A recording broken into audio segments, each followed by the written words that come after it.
But anyway, to cut a long story short, anyway, Paul, he brought me up to Oma anyway, and he organised the bass for me and a bass song. So, and that's how I started my showband career, and many thanks to Brian Coll. And then, of course, when Brian left the band anyway, of course, we continued on with Frankie McBride, who was another great singer. So then what happened, Speedy Hamilton, he was the bass player in the Plattermen. Of course, like Brian gets me in as the Plattermen, like, so, and that's... That was 1967.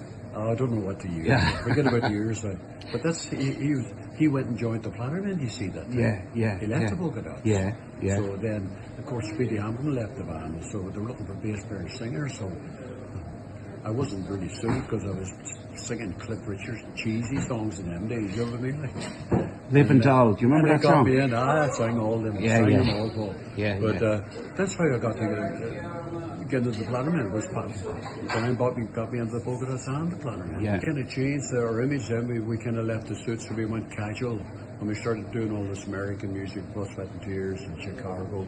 Well, Brian always, at the end of the day, he's a great country singer, and he and the yodeling. Do you remember him doing the yodeling? Oh, the yodeling, He went and started his own brand called the Buckaroos. So he done very well. So he's a great country singer, great yodeler and all too as well. Yeah. Very, very versatile. He could sing Presley songs. Yeah, and it's amazing the way he looked out for you, not once, but twice. He got you into the Polka Dots and the Plattermen. Sure, he's a great man. Do you remember he's mad into the motorbikes? He was like a father to me. Yeah. Well, he was into motorcycle racing now. He knew everything about racing and all that there. And of course, I ended up getting the bike as well, too. And you know, so I had to give it up because I was not able to kill myself, you know. But he was so good on the bike, you know. Apparently, he was very, very good and knew all the top riders, like Agostini and a few. I can't remember. Do you remember running around the Ballymagally roundabout? The roundabout? Oh, do you remember when you're on your way back home? There'd be a race. We'd be back in the Maggot coming home. We'd stop at the Ballygally roundabout, and there would be a fiver ahead, you know, and whoever could win it, you know. So Brian used to beat us all, you know what I mean? He was like a lightning, harmonica. And he never drank? No, he never drank. But he was a pioneer, wasn't he? He smoked it. Oh, right. Yeah. He's a guy, very funny man, funny man. He used to imitate the sounds of the motorbikes, isn't that right? He'd be able to do... Well, that's what was great. He was very passionate about road.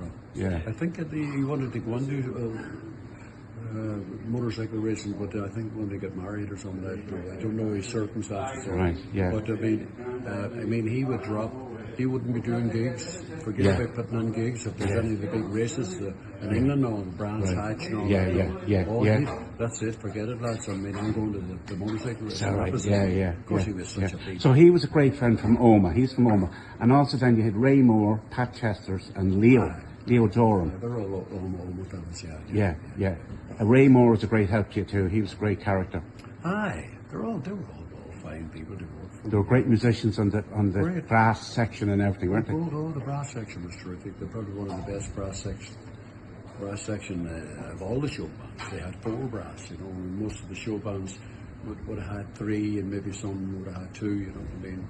But they were doing all that American stuff, you know, sounds incorporated and all that there, you know. A lot of stuff, you know. But, yeah.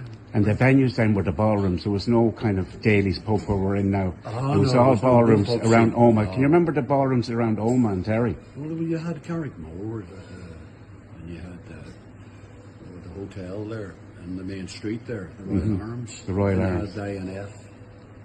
Not too far from here, actually. The Foresters Hall, isn't it? The National Foresters Hall. Yeah.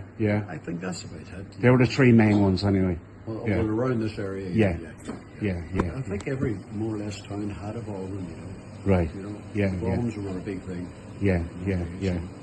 And the Fox's Trot, what do you call it? The Fox Trot and Ladies' Choice and all that. The Fox Trot and the Ladies' Choice, So it was all about dancing in them days, Paul. Yeah. Quick step and all that there, the jiving and the slow Fox Trot and the old time waltz was a big thing, you know. Right. And what about the Ladies' Choice? What was that like? Did the ladies actually ask men to dance? I don't really know, but I suppose there were some women like who fancied some of a certain bloke and would walk over to him, like, you know, and ask him, like. Yeah.